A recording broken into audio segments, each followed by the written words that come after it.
I have been married to Andrew for 5 years, known by everyone as the perfect Mrs. Lou, always proper and graceful. I even earned the title of #1 perfect wife from a gossip magazine.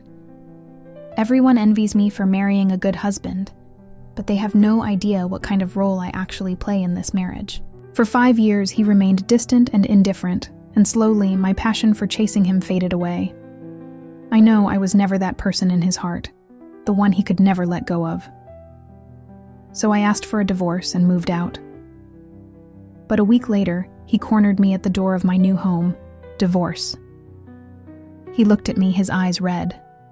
Alicia, say that again. Chapter 1. This afternoon, Secretary Lee sent me a message. Madam, Mr. Lou has a business dinner tonight and will be home around 10:30. I stared at my phone for a while before replying, "All right, thank you. 10:30. He would have already eaten by then.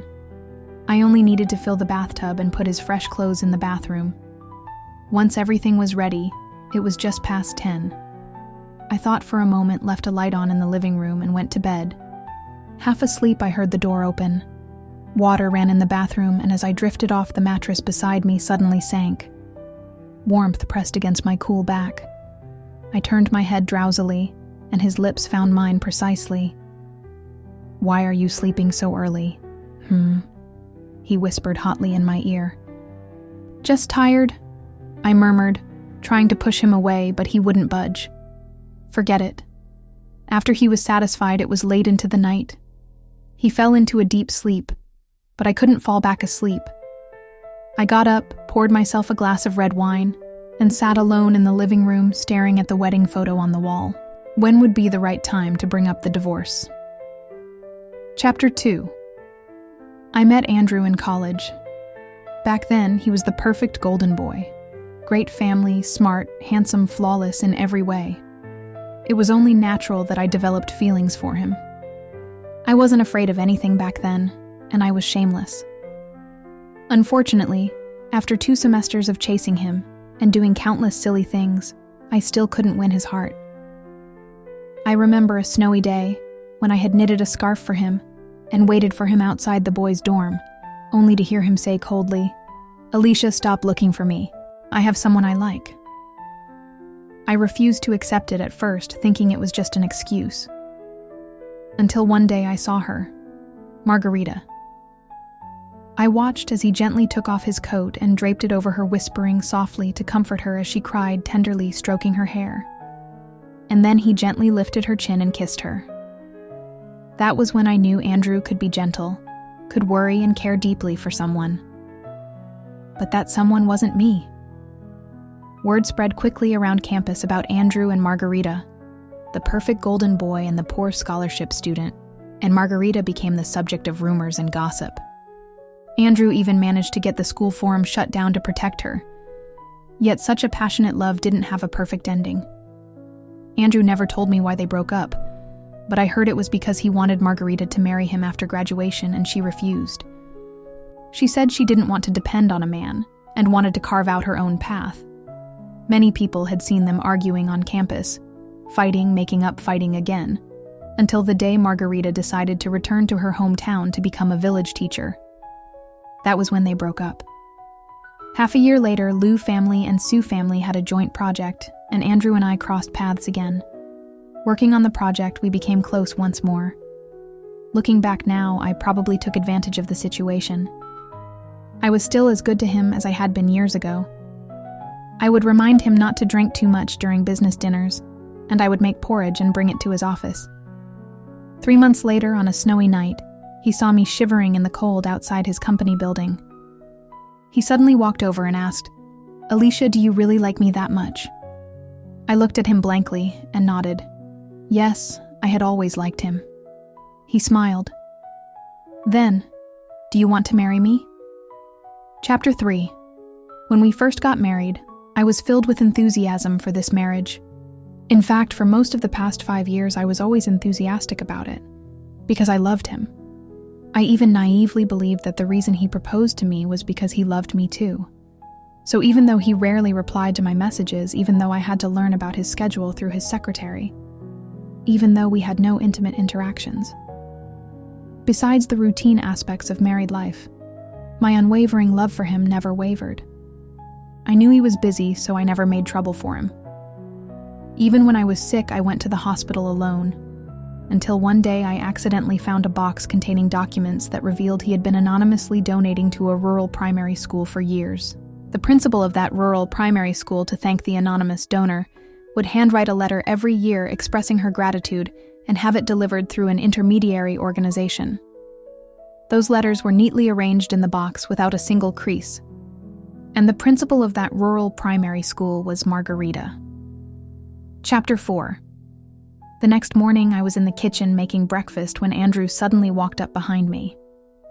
I was startled and turned to look at him. "Are you having breakfast at home today?" He nodded. I glanced awkwardly at the ingredients in my hand. In the past, I always prepared 2 breakfasts regardless of whether he would eat at home. Because he was home so rarely, I cherished every chance we had to eat together. But lately, I had stopped making 2 servings. It felt like a bit of a waste. Then, "You can have this one first. I'll make mine later." I plated the omelet and handed it to him. He looked at the plate, seemingly taken aback. "Eat it while it's hot. I'll go do my makeup. I need to accompany Grandma to see Mrs. Lowe this morning." I set down the glass of milk and turned to leave. "Allie." He suddenly grabbed my arm, hesitating. I turned back, puzzled. "What's wrong?" He pulled me into his arms so abruptly that I almost lost my balance. "Have you been tired lately?" he asked, looking at me. "Tired?" Yes. I was tired. Thinking about the divorce had worn me out. "I don't have much going on tonight. Old Lee mentioned there's a new Michelin restaurant near the office serving Cantonese cuisine that you like. Want to go together?" I was stunned and confirmed. "You have time tonight?" He nodded. "How long?" He smiled, brushing my earlobe. "A lot." "A lot," I suddenly felt happy. "Really?" He smiled. "Of course." "Great. I'll come to the office tonight to meet you." I jumped off him, feeling much lighter. He had time. Wonderful. It meant that tonight I could finally talk about the divorce. Chapter 5. However, that evening I still didn't get to see Andrew. He broke his promise. At 5 in the afternoon, just as I was about to leave, I received a message from Secretary Lee. Andrew had something come up and couldn't make it to dinner. This had happened countless times over the past 5 years, so I was used to it. I changed out of my clothes and prepared dinner for one. After eating, I sat by the window watching as the sky gradually darkened. I picked up my phone and idly scrolled through short videos. And then, in a trending local video, I saw Andrew. He wasn't alone. Margarita was there too. They sat across from each other with the background showing the cafe on the first floor of Andrew's company. The video seemed to have been taken by one of Andrew's employees who excitedly narrated, "Look at the perks of working at our company. You can run into our big boss and the famous educator, Principal Lin, having coffee together after work. Principal Lin looks even better in person than on TV. I really want to ask her for an autograph." The video was posted 5 minutes ago. The comments were full of compliments. "Handsome boss and beautiful teacher. Such a lovely sight. I'm so jealous of the person who took this. Girl is your company hiring. I want to work there too." I watched the video for a while and then turned off my phone. So Andrew broke his promise because of Margarita. For some reason, even though I was his legitimate wife, it felt like it was only natural that he would break his promise because of her. Even after 5 years of marriage, what did it mean? In his heart, there was probably no comparison between Margarita and me. Chapter 6. At 9:30, Andrew finally came home. "What did you have for dinner?" He walked over and sat beside me, showing an unusual concern for my dinner. I didn't answer. Instead, I softly asked, "Did you break our plans tonight because Margarita came?" He paused, seemingly surprised with a hint of annoyance. "Who told you?" I shook my head. "No one. I saw it in a video. After a moment, he sighed lightly. I didn't tell you because I didn't want you to overthink it. Don't worry, there's nothing between us. I had anonymously donated to her school before, and somehow it got leaked. She brought a TV crew to express her thanks. She had a tight schedule, so I accommodated the interview.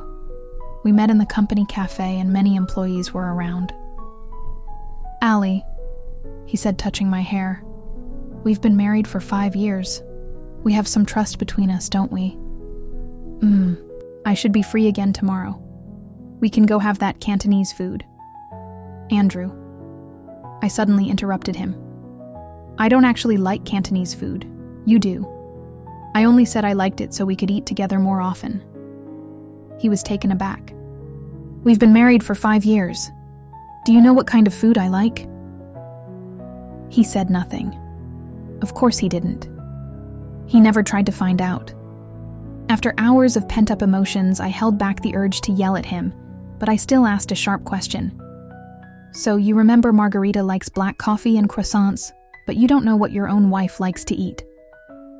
Alicia. He frowned. If you have complaints about me, we can talk it through. But don't bring Margarita into this. Of course. I had barely mentioned her and he was already upset. Tonight, I do have something to discuss with you. I took a deep breath and turned to look at him. Andrew, let's get a divorce. Chapter 7. The silence hung in the air for about a minute. Alicia. Andrew leaned back slightly. Do you know what you're saying? I do. Divorce isn't something you can just say lightly. I know. The silence continued. After a while, Andrew pinched the bridge of his nose, his voice tinged with helplessness. Maybe my tone earlier wasn't great, but you're talking about divorce just because I met with Margarita once. I bit my lip, feeling like he missed the point. If I really wanted to cheat, I wouldn't do it this way. You know how I operate after 5 years of marriage. Yes, I did know. If he wanted to do something, he'd do it flawlessly. If he wanted to achieve something, he'd plan everything to guarantee success. But did he know me? Did he ever love me? After seeing the video tonight, the sense of inferiority I'd felt during college when faced with Margarita came rushing back. The truth was right in front of me. As long as Margarita was in the picture, Andrew would never see me. But as an adult, still obsessing over love seemed almost laughable. I just feel that after all these years, we're not really suited for each other. You could have better options. What's not suited? He seemed amused, naturally reaching out his hand. You've been doing great these 5 years. But I don't want to continue. I avoided his hand, moving to the side. Andrew's hand hung in midair. I've already prepared the divorce papers. Alicia? He suddenly interrupted. I've explained everything about Margarita, and I've promised not to have any further involvement with her. What more do you want? His voice deepened. If you're really stuck on tonight, then you're just being unreasonable. His words choked back whatever I was about to say. Oh. It seemed tonight wasn't the right time to talk. Perhaps realizing his tone wasn't good, he softened his voice after a while, touching my hair gently. Don't be like this, okay? With that, he got up to take a shower. Watching his back, I whispered, I had spicy hot pot for dinner. He paused mid-step. That was my favorite dish. Chapter 8. What divorce? The next day, my brother Su-Chi widened his eyes like saucers after reading the divorce papers. Since Andrew and I got married, the Liu and Su families had worked together more closely. I figured it would be best to let my brother know if I planned to divorce. I mean, sure, when you first got married, it seemed like he was kind of forced into it. But I thought you two were always so loving after that. Andrew treats you well. My brother spoke while swinging his golf club. What did you say, forced into it? Brother. Well. He rubbed his forehead, seemingly regretting his slip of the tongue. 5 years ago, didn't the Liu family need a large sum of money to get through a tough period? You were always hanging around him, so when Andrew came to me, I might have hinted. Just a little. I stared at him dumbfounded. What did you hint? My brother looked away, uncomfortable. I told him that if we became in-laws, I'd definitely help with the funding. I stood there feeling my blood run cold. Sis. My brother looked at me concerned. What else? My nails dug into my palm. What else don't I know? He hesitated. Brother, I'm getting a divorce. There's nothing left to hide. It's nothing major. Just, on your wedding day, Andrew's ex-girlfriend showed up. I stared at him in shock. She wanted to see Andrew, but I was afraid of causing a scene, so I told her you two were very much in love and that Andrew wouldn't want to see her. I sent her away. He scratched his head. There were also some Lou family members there, so I'm not sure if Andrew even knew she came. So that was it. That was the truth. I thought he proposed to me because he had some feelings for me. But this marriage was something he did for his company, for the Lou family, a sacrifice he made. That night 5 years ago when he asked, Alicia, do you really like me? It meant this. Do you like me enough to force me into this marriage? So he married me, but he drew a line between us. He never allowed me to cross it. When we first got married, I loved messaging him, asking when he'd come home, if we could go out over the weekend, and sharing every little thing in my life with him. But he rarely replied. If there was something urgent, he'd have his secretary contact me. Gradually, I spoke less. I stopped bothering him. Even my primary contact became Secretary Lee. We had a normal married life. He would whisper sweetly in my ear, calling me Ali over and over. I always thought that was proof of our love. But I had mentioned having children several times. Though he never outright refused, he always made sure to take precautions. Looking back now, I doubt he ever planned to have children with me. After all, I was just Mrs. Lou, nothing more. Last night he asked why I still wasn't satisfied even after he promised not to have anything to do with Margarita. The two of them had a chance to start over on our wedding day. But because of me, they missed that chance, perhaps forever. How could I, the villain, ask for anything more? But when I fell in love with him, it wasn't supposed to be like this. When he was with Margarita, I envied her, but I never wanted to be a third party, let alone break them up. I loved him, and I wanted what was best for him. Yet he chose to punish me for 5 long years. Chapter 9. I walked aimlessly through the streets, and before I knew it, I found myself outside Andrew's office building. The divorce papers were still in my bag. I decided to send a message to Secretary Lee telling him I was at the office to see Andrew. I wanted a divorce. I didn't want to drag it out any longer. As I walked into the lobby, I saw Margarita.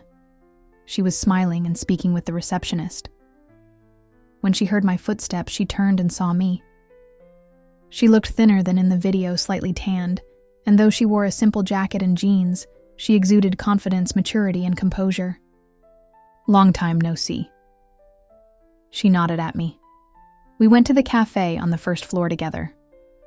I didn't expect to find croissants and black coffee that taste just like the ones from our college cafe here. It brings back memories. She smiled. College days were wonderful. She began telling me about her experiences over the past few years.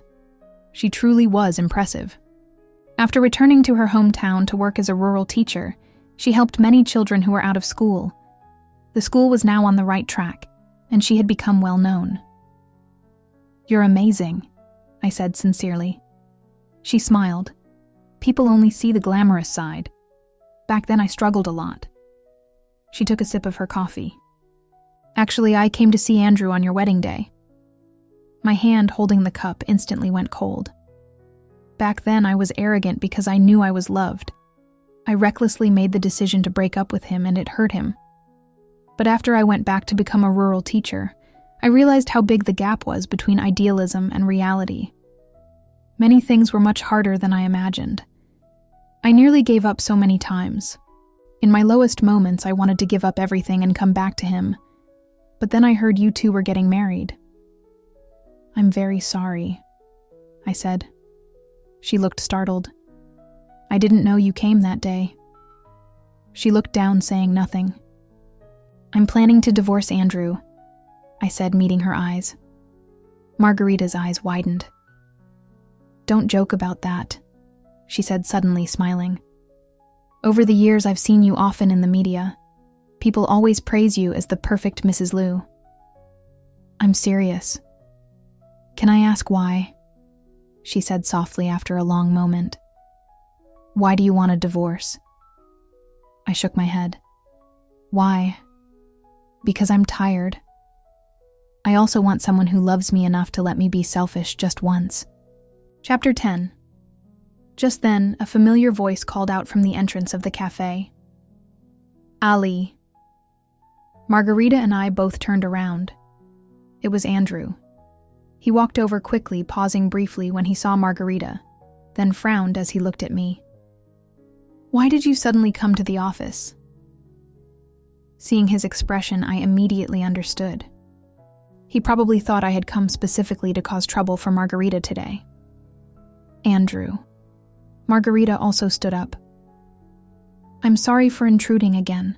I have a few education charity projects to discuss with you, the ones I mentioned before. Since I have some time today, I thought I'd come by. All right, I'll have my secretary take you upstairs. With that, Andrew called over Secretary Lee, who was standing by the door, and had him take Margarita away. I thought he would follow them, but to my surprise, he remained in place looking at me. I was puzzled. Was he planning to send Margarita away just to settle accounts with me in public? This favoritism. It was too obvious, too out of place. Left with no choice, I decided to explain first. Andrew, it's not what you think. Are you feeling unwell? I was stunned, not quite understanding. He had already stepped closer and taken my hand. You look so pale, and your hands are freezing. Chapter 11. Several Liu employees walked by, sneaking glances and whispering to each other. Suddenly, I realized why he was acting so out of character. Andrew and I rarely appeared together in public, especially in informal settings like this.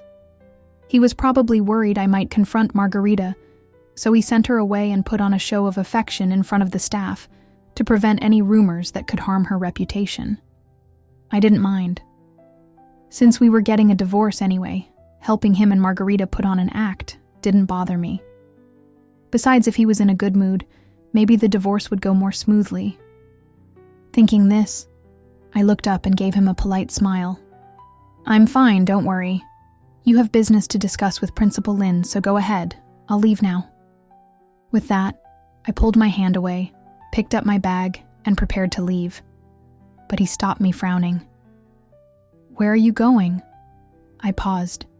He pulled me closer and suddenly pressed his hand to my forehead. You have a slight fever. I'll take you to the hospital. Chapter 12. Andrew pulled me into the car, leaving me feeling a bit exasperated. I thought he was just using this as an excuse to get me away from the office, but to my surprise, he actually drove me to the hospital. It's nothing serious. Her temperature is normal.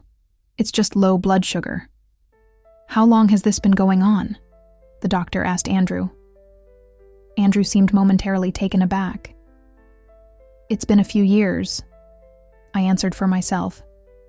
The family should pay more attention. Make sure she always has some sugar on hand, the doctor said while writing in the medical record. Low blood sugar can be serious.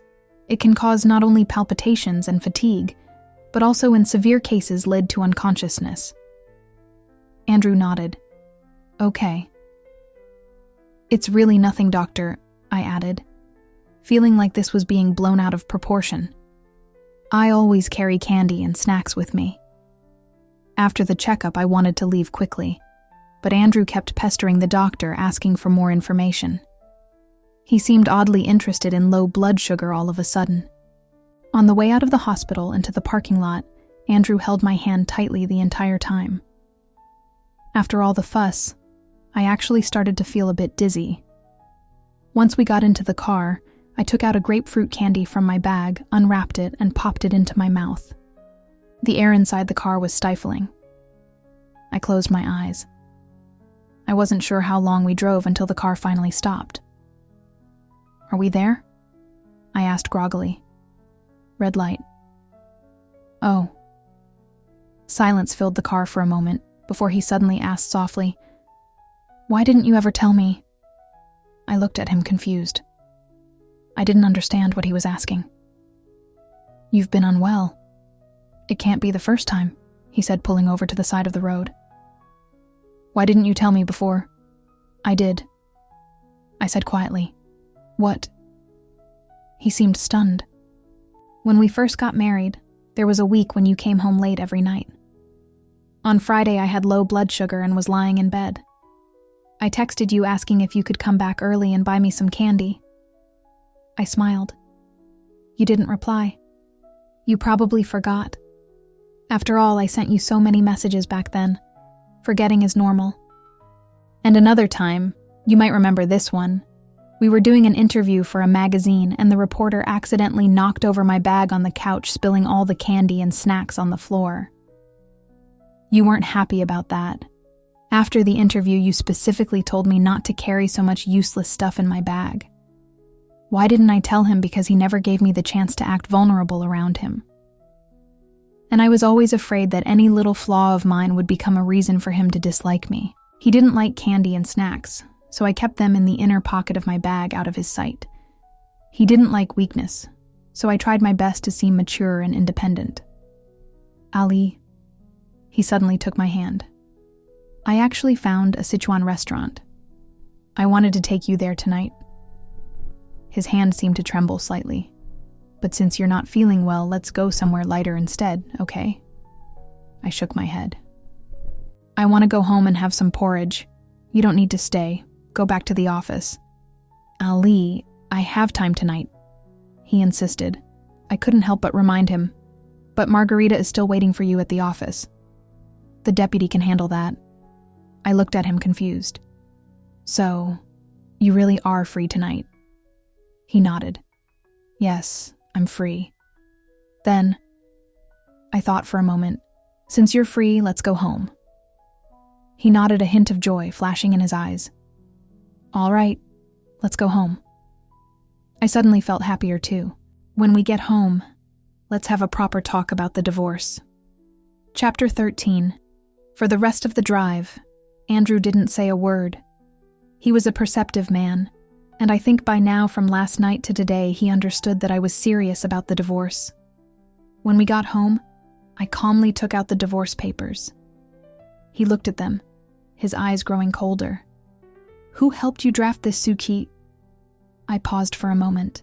No one. I did it myself. I hesitated.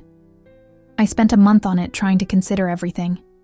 The divorce won't affect you or the Liu family. I'll only take the dowry I brought with me when we got married. If there's anything else you'd like to add, we can discuss it. He suddenly let out a bitter laugh. A month. You've been thinking about divorce for a month. I know you're busy, so I wanted to prepare everything before talking to you. I paused again and added, this way we can do it quickly without wasting your time. I don't agree. He pushed the papers back to me. I froze. Which part do you disagree with? I flipped through the papers, feeling confused. Is it the clause about shares? I've already made the biggest concession I can. If I ask for any less, I'm afraid my brother will. He suddenly pressed his hand on the papers. I don't agree to the divorce. He looked at me, speaking each word clearly. Our eyes met, and he seemed very serious. Why? As soon as I asked, I realized. Oh, is it because you think I've done well these past 5 years, and you're afraid your next wife won't be as competent and might face criticism? You don't need to worry about that. Although it's exhausting, as long as she's willing to put in the effort, she'll do fine. I thought about it, and went to the bookshelf, taking out 5 notebooks. These notebooks contain details on social etiquette, dealing with the media, what to say and not to say in different situations, and what to wear. I can hand these over to your future wife, and if she ever needs help, she can come to me anytime. Ali. He suddenly raised his voice, sounding as if he was suppressing anger. I looked at him confused. What do you think of our marriage? What do you think of me? Am I just another job to you? I said nothing. turning my gaze to the window. How could it be just a job? It was because I valued our marriage so much that I worked so hard to be the perfect, supportive wife. But now, what was the point of saying any of this? Ali. He sighed, taking my hand from the table. You need to understand this isn't a job. We're husband and wife. But apart from sharing a bed, there's nothing about us that feels like a real marriage. He paused. We. The number of times we have meals together each month is fewer than I can count on one hand. I send more messages to Secretary Lee than I do to you. I may not know what other marriages are like, but I know that this isn't what I want. I gently pulled my hand away. Andrew, I've thought a lot about this recently. There's nothing wrong with you in this marriage. I was the one who pursued you, who wanted to marry you. You've never cheated on me. You've never treated me badly, and your parents have always been kind to me. The problem is that I've always had unrealistic expectations for this marriage. Life could go on like this, but I believe we should be with someone we love and who loves us back. After all, being with someone you truly love would make you happier, wouldn't it? He stared at me, stunned. Someone I truly love, he suddenly asked. Who do you think that is? I shook my head. I don't know. But no matter who it was, Margarita or someone else, it wasn't me. Chapter 14. The next morning, I moved out of our house and returned to an apartment I had bought before getting married. The previous night, we had sat in silence for a few minutes before Andrew got up to take a call and then left the house. He didn't come back all night. He took the divorce papers with him. I assumed that meant he agreed to the divorce. After all, it didn't cost him anything. The wedding ring on my left hand was the only gift Andrew had given me in 5 years. Before leaving, I took it off and left it on the bedside table. I had barely finished packing when my brother called. What's going on? Why did Andrew call me first thing this morning to ask what kind of candy you like? My brother's voice was full of exasperation. Are you getting divorced or not? I paused. Yes. Brother. I thought for a moment and asked, does our family still own that small media company that's been struggling? My brother confirmed, it's been unprofitable for years. I was thinking of cutting our losses and shutting it down. Then, I looked out at the vast blue sky from the 26th floor window. Could you give it to me? Chapter 15. In the early evening, I unexpectedly received a message from Andrew. I'll pick you up for tonight's gala. I stared at my phone, feeling a bit dazed. Messages like this usually came from Secretary Lee. No need. I'll go by myself. While we're going through the divorce process, I'm not staying at home. I've moved out. There was no reply after that. It made sense. But an hour later, when I went downstairs to get my car, I saw Andrew. I didn't know how long he'd been waiting there. He looked tired with bloodshot eyes. I'd never seen him so disheveled. Why are you? His eyes seemed to brighten at the sight of me. He walked over quickly and grabbed my hand, but then froze. Where's your ring? He asked. I took it off. Why? We're getting divorced. I don't need it anymore. Alicia. His voice carried a restrained anger. I haven't agreed to the divorce. I blinked at him in confusion. You haven't agreed. You didn't say you disagreed last night. You even took the divorce papers. He looked at me for a long moment, then pulled me closer, seemingly helpless. Not saying no means yes. Who taught you that logic? Ali. After a while, he rested his forehead against mine, sighing softly. I don't want a divorce. Chapter 16. Andrew said he didn't want a divorce. I had imagined countless obstacles on the path to divorce, my brother Andrew's parents' property division. But I never expected to fail at the first step. He didn't want to. I was almost frantic. Why not? How could you not want this?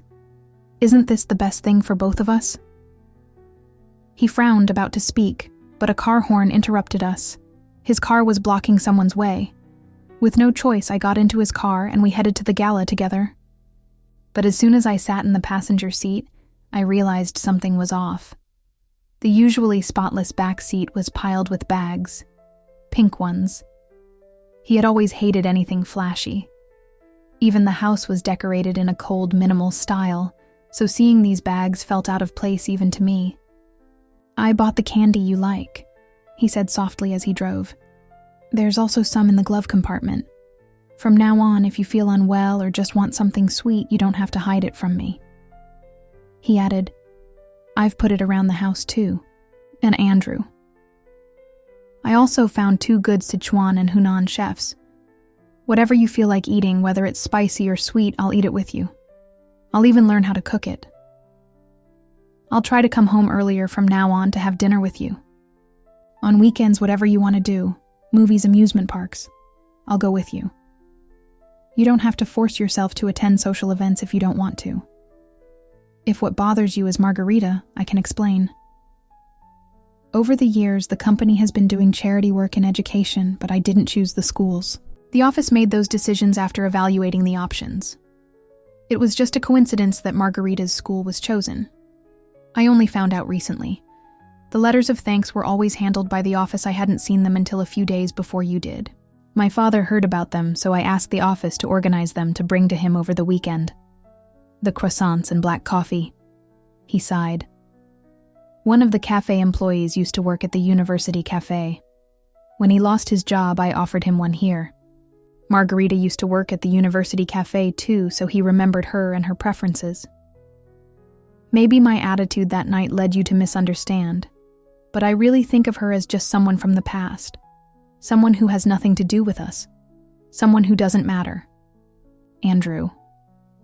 "Ali," he interrupted, pulling the car over. "Don't rush to reject me. Hear me out. I thought about it all night last night. I haven't done well in this marriage, but I can change. People who realize their mistakes and correct them deserve another chance, don't they?" Chapter 17. I was still in a daze by the time I arrived at the venue. After politely greeting the other ladies, I wanted to catch my breath and headed to the balcony. To my surprise, I ran into a familiar face there, Duncan, my childhood friend. I walked over. "Well, isn't it the famous Mrs. Liu?" He raised an eyebrow and smiled when he saw me. "Long time no see." His mouth was as irritating as ever. "How are you?" I asked, knowing he was the illegitimate child of the Tang family and had gotten into trouble last year for fighting, making things difficult for him in the Tang household. "Doing all right." He pulled out a cigarette and offered me one. "Want one?" I hesitated. "Better not. Quit smoking, huh? If someone catches me, I'll have to deal with a PR nightmare. Tsh, boring." He pointed to the thick woods beyond the balcony. "If there's someone hiding there taking photos, I'll swallow the entire forest." Do you believe me? I couldn't help but laugh, feeling a bit of the stress lift. "Fine, give me one." "That's more like it. Seeing you earlier, I almost thought you were depressed." I smiled. "Still no job lately?" He shrugged nonchalantly. "Duncan, have you considered working at my little company? I knew he had a real talent for design." What's this? Mrs. Liu is stepping out into the working world herself now." He raised an eyebrow. Too tired to argue with him, I picked up my phone and sent him the company info. "The company is still getting back on its feet, so the salary isn't great, but I really hope you'll consider joining." "Got it." He scratched his ear, but suddenly looked past me toward the doorway. I turned around and saw Andrew. My first instinct was to quickly stub out the cigarette. Andrew didn't smoke, and he disliked the smell. He came over, frowned at Duncan, then looked at me. "Why are you smoking?" "It's not good for your health," he said softly. Duncan glanced between the two of us. "You didn't know she smokes." Duncan suddenly spoke up. "She started 5 years ago." Andrew froze. Buddy Duncan stepped forward with a smirk, patting Andrew on the shoulder. "You've been married for 5 years, right? Don't tell me I know your wife better than you do." Chapter 18.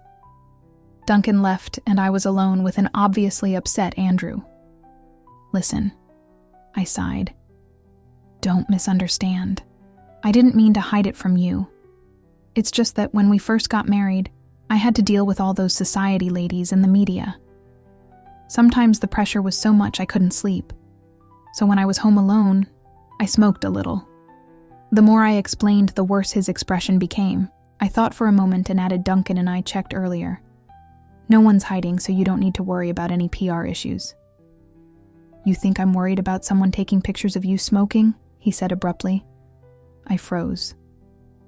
"Aren't you?" He sighed. "Allie, have I disappointed you that much?"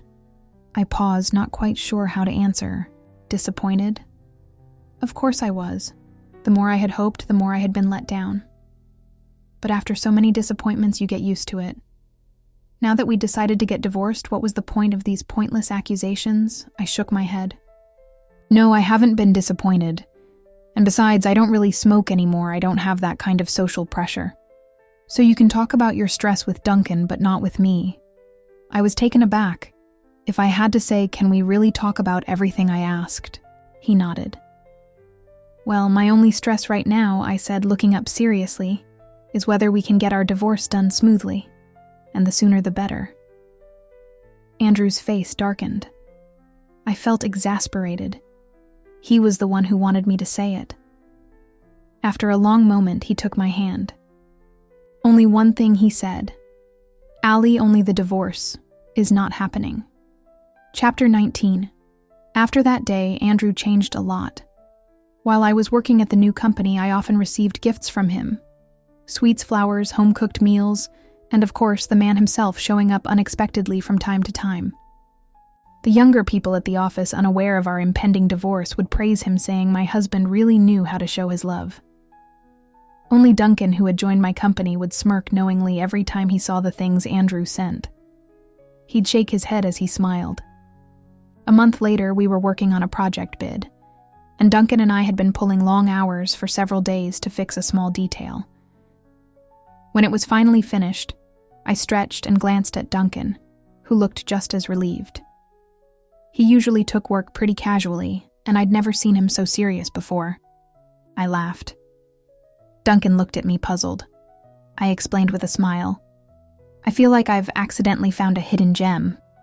Duncan chuckled. "It's more like I'm gracing you with my presence." Sure. I gave in to his attitude, standing up. "Let's go. It's late. Want to grab some supper? Sounds good. But isn't someone supposed to pick you up today?" He paused, looking toward the door. See, I knew it. I turned to look. Andrew was standing at the entrance. Duncan lazily packed his things, waved at me and said, "I'm off. Don't forget you owe me supper." I nodded. "I know." After Duncan left, it was just Andrew and me in the office. He walked over silently, holding a thermos. "Have you eaten?" he asked softly. "I have," I replied. A brief silence. "Andrew, I think..." Before I could finish, he suddenly pulled me into his arms. He hugged me tightly. "Andrew."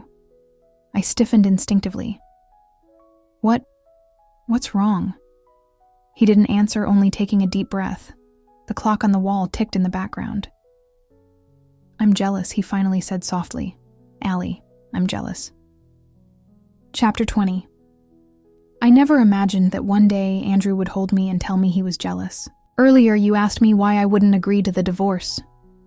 Do you know why? It's because I can't bear the thought of you being with someone else.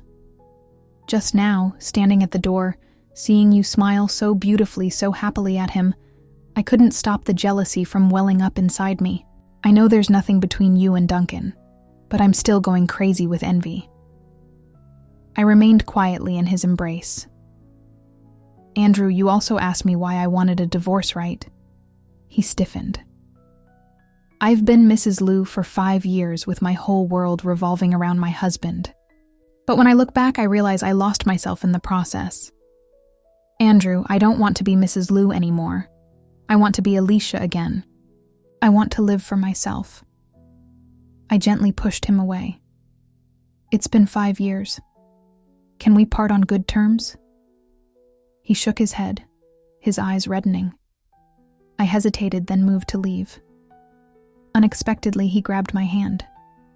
"Just once. Can you give me one more chance?" His hand was so warm. "All right," I said softly. "If by the end of the year you step down as CEO of Lou Corporation, we won't divorce." He froze. "What? That's my only condition." He hesitated. "Ali, that's too harsh." I shook my head and tried to pull my hand away, but he wouldn't let go. "That's the only condition. Nothing else will do." After a long pause, he finally released my hand. "I understand," he said. Chapter 21. Step down. My brother was shocked for a moment, then burst into laughter, shaking his head. "No way. If Andrew steps down, I'll give you my head to use as a football." I know. The situation with the Lou family was complicated. The old master of the Lou family had 2 sons, Andrew's uncle and Andrew's father. Unlike the rest of the Lou family, Andrew's father wasn't interested in business. He was an astrophysicist. Originally, the old master intended to pass the company to his elder son's family, but Andrew's 2 cousins were incompetent and caused some trouble 6 years ago. As a result, Andrew took over the company. But his cousins never accepted this, and over the years they caused plenty of chaos in the company, always eyeing the CEO position. Andrew didn't grow up in the family estate, and wasn't as close to the old master as his cousins were. Now that the old master was getting older, his judgment wasn't always clear. Andrew's parents, both scientists, couldn't offer him much help in securing his position in the Lou family. I knew better than anyone how hard Andrew had worked over the past 5 years to stabilize his position, so he would never step down. And I was right. After I made that request, Andrew didn't contact me again. 3 months passed in the blink of an eye. I threw myself into my work, and the company finally started showing signs of improvement. Duncan and the other employees were encouraged, and I could see how much Duncan had changed over this period as well. On December 31st, the company held a small year-end party. We had dinner and sang together. My brother also attended. Everyone was in high spirits. My brother especially, singing and dancing like crazy, completely abandoning his usual image. At around 11 p.m., as we left the karaoke bar, it began to snow. Some of the rowdier ones immediately started a snowball fight. Across the street, a large screen on the mall was broadcasting a TV show. My brother was rambling behind me, and as a snowflake landed on my eyelash, I rubbed my eyes. When I looked again, I saw Andrew on the screen. He was as handsome as ever, being interviewed by reporters. "Mr. Lou, can you tell us the reason behind your sudden resignation as CEO of Lou Corporation?" Andrew smiled calmly. "No special reason. I just want to take a break. To spend time with my wife." Chapter 22. I stood there staring at the screen. Turning around, I saw my brother's shocked face. When our eyes met, he raised his right hand and quietly rubbed his neck. Just then, my phone rang. "Hello, where are you?" The voice on the other end was as gentle as ever. "City Center by the clock tower. I'll be there in half an hour." "Andrew, Ali, you need to keep your promise." His voice was firm more than ever before. "Wait for me." Chapter 23. At 11:45 p.m., I saw Andrew at the clock tower. He walked through the snowflakes landing on his shoulders and hair making him look almost dreamlike. Was this really necessary? We stood facing each other. I kept my head down and spoke softly. "You resigned. What if you can't go back?" He shook his head and smiled easily. "If I can't go back, then I can't go back." I looked away. 5 years of hard work, and you're just throwing it all away. Such a reckless move. He smiled, his eyes crinkling at the corners. "So you are worried about me, aren't you?" He took a step closer. "So I still have a chance, right, Andrew?" He handed me a stack of papers. It was the divorce agreement. I froze, confused, and looked at him. These past 3 months, while I was processing my resignation, I thought about a lot of things. Ali, I've stepped down, but I don't want to force you to stay in this marriage. He paused. I've already signed the divorce papers. If that's the case, then why did you resign? I was even more confused. No businessman makes a bad deal. He smiled. I want to exchange my resignation for something else. Is that okay? Something else. I stared at him blankly. He reached out and brushed the snow from my hair. I want to exchange it for a chance to start over. He lowered his head and I looked up. Our eyes met, and I saw a warmth in his gaze I had never seen before. A chance for me to win you back.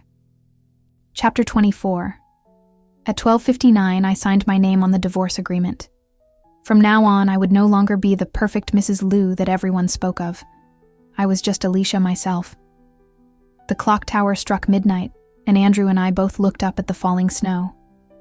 The new year has begun, I murmured. Yeah.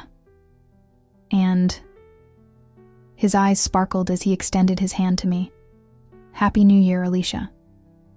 I'm Andrew. I looked at him and smiled. Happy New Year, Andrew. I reached out my hand as well. I'm Alicia. Chapter 25. Epilogue. Secretary Lee always felt that in the 2 years since Mr. Liu's divorce, his workload hadn't really lightened much, because Mr. Liu was still very busy. It's just that before Mr. Liu was busy with work, but now he was busy dating.